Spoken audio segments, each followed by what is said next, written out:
So I'm Stefan, CEO of Valsight. I'm here with Jonas, our CTO, and just going to show you. Can you hear me? Okay. Just going to show you something about our great product. But before I start, some background. So, as Florian just said, we are very young. So the company started early this year. We have 4 founders. All of us have IT background. We're coming from the Hasso-Plattner Institute, and this is also where this idea grew in a research project. So working on very fast in-memory databases, which enable another level of enterprise applications. And this application we're building here is a platform for value driver models. Now, value driver models essentially enable you to connect value drivers to KPIs in your company, and also define correlations between value drivers between each other. And I don't want to go into that really deep. I think Jonas is going to give you a great presentation on the prototype which we have right now.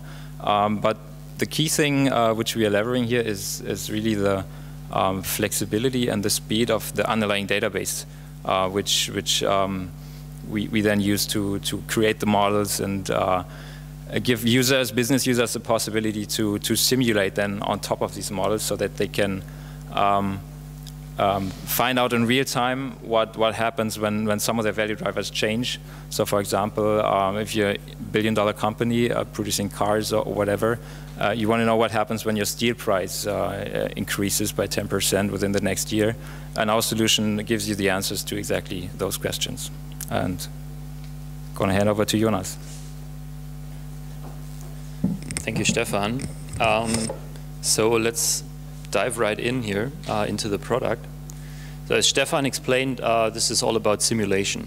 And we have an example here for you today that is about simulating the effects of various factors onto the operating profit of this totally fake company. So, you might be wondering, what's the influence of our next advertising campaign? What if we spend 10% more on advertising for that product and we make that much more sales in that product? How will that add up onto our operating profit? Now, this is a structured simulation, so you need a model to base that on.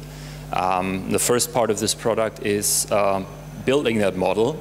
And this is supposed to be a self-service platform for a business user. So we're trying to bring some, consumer usability into the enterprise space. You can connect nodes. They basically add up. It looks a little bit like an annual financial report, which is exactly what it's doing. It's adding up numbers to derive your operating profit.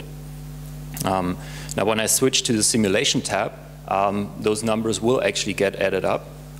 Takes a couple of seconds, but we're striving to achieve interactive speeds here, so in the area of 1 or 2 seconds calculation time. That's what we got, and the important number here is our simulation. So we're currently simulating to make a profit of 2.6 billion. That's great. I want to work in that company. But the interesting question now is, what happens if I spend more money on advertising? And what if, as a result of that, my sales increase for that product? One important thing to understand here is that this is multidimensional data. So my gross sales, for example, have dimensions of time. So you sell stuff over time. You sell stuff over in various regions, so that's another dimension. And you sell various products and product categories. And the ability to apply factors to just one of these dimensions, such as one product category only, is really difficult to achieve otherwise.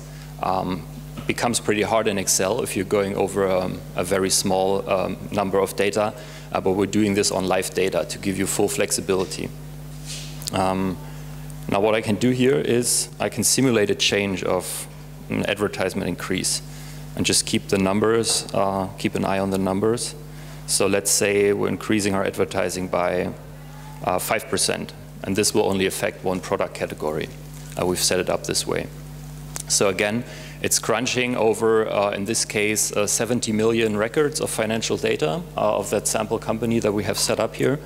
And you can see that the simulated operating profit has increased, because although we've spent a little more on advertising, our sales have also increased, and in the end that led to a plus on our balance sheet. That's what companies are interested in, and that's a tool that can lead them there. Current challenges are adding more features, such as want to show people correlation between past advertisement increases and the resulting sales increases, so we can kind of point them in the right direction there. But this is really mainly a tool to validate their assumptions and show them what would happen, if this and that happens. So they can steer the company in the right direction. A little bit about the calculation underneath. As I said, this is based on 70 million records of data, so adding them up is quite an effort. How do we achieve that? It's basically by pushing as much as we can down to the database. So if you look at the query that is used to derive this 2.7 billion number up there, it's this. I have formatted that slightly so you can read it better. Got it? Okay. So that's one of the challenges too. Make sure those queries are, first of all, valid. We don't write them by hand, of course. And second of all, perform in the best possible way on the underlying memory database. Right. I can say a little bit about the tech stack that we have. The back end is all in Groovy and Grails. We kind of like, yes, Florian, you like that.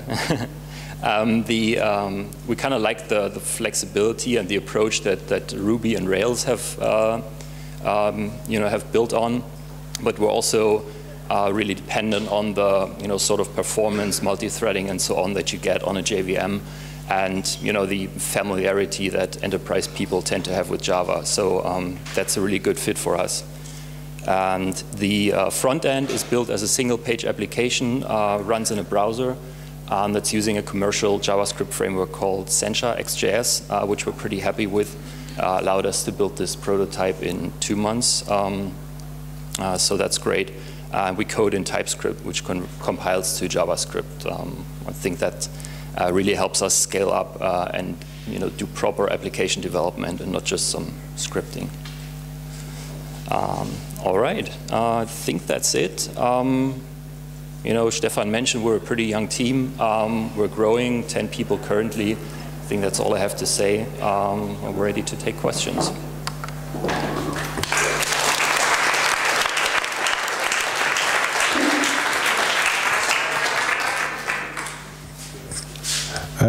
Yeah, thank you. You said you had 70 million records in the database that this model was based on. Where does this data come from? Do you connect to SAP or something? Can you pull something out of existing ERPs, or is this just model data that you created for this purpose?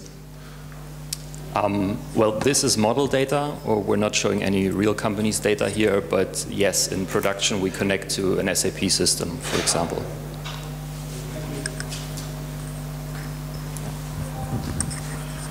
So when I look at this thing like a graph, and you have nodes and edges, I think every edge represents like a function, like you had sales and advertisement, and there must be a function below that. So do you derive the function between advertisement and sales, or does the user input that function? Well, first of all, the user inputs the function that marginal income minus some other costs is your operating profit, but that's like a very simple business reality. That's easy, but the question is, if I increase my sales by 5%, what impact does this have on, or my advertisement by 5%, what impact does it have on sales? That is a tremendously tough question for any company. You're absolutely right. We don't do that for you, not yet. As I said, right now the idea is that you can enter numbers that you think will happen, and we'll just calculate for you what will happen. Key point here is, interactiveness. You can play around with the slider. Those are operations that typically, take time, business intelligence extraction overnight. You can do this in 1 or 2 seconds, so it's really easy to get to some numbers that will make sense for you. But as you said, we also want to do, based on your history, on your historical data, we want to suggest what we think is the correlation between advertisement increase and sales increase. Sure.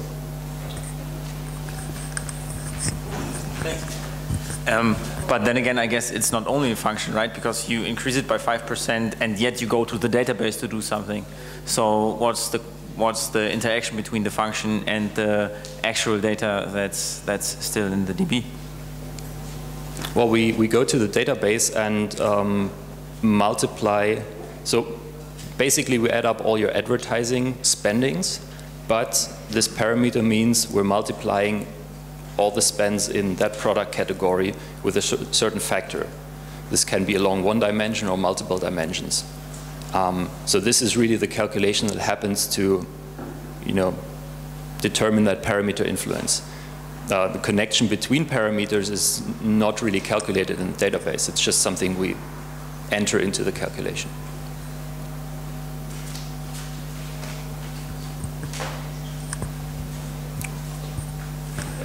Yeah, it is. Oh, yeah.